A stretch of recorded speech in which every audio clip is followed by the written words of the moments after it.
Actor Saif Ali Khan पर हमला करने वाला आरोपी शरीफुल बांग्लादेश का है।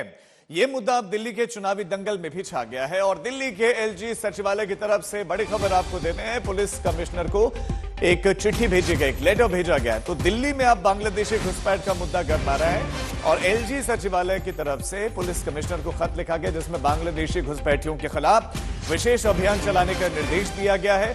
चिट्ठी में सैफ अली खान पर हमला केस में आरोपी के बांग्लादेशी होने का भी जिक्र किया गया और इस बीच में बीजेपी आरोप लगा रहे कि सैफ पर हमले को कानून व्यवस्था का मुद्दा बनाने वाले विपक्ष की अब बोलती बंद हो गई।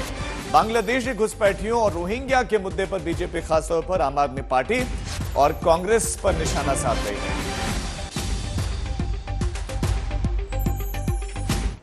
देखिए, जब सैफ अली खान जी के ऊपर हमला हुआ तो सबसे पहले केजरीवाल ने ट्वीट किया और बयान दिया, लेकिन जब ये पता लगा कि ये जो मारने वाला है ये घुसपैठिया है, ये रोहिंग्या है, ये बांग्लादेशी है, तब से केजरीवाल मुंह में फेविकोल जमाकर बैठ गए हैं। कुछ भी बोलने को बताने को तैयार नहीं है।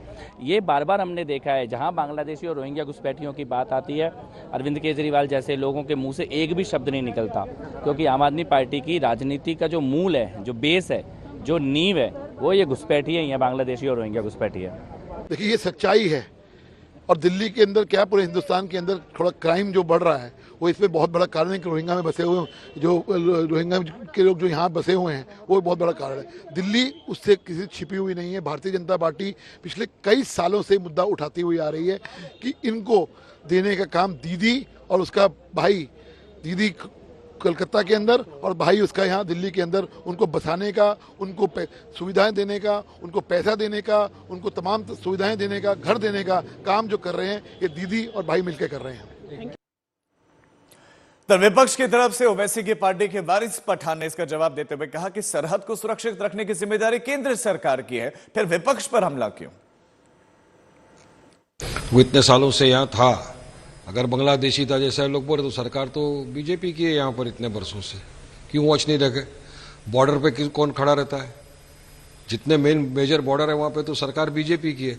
तो ये क्या है, किसको भी कुछ बोल देना।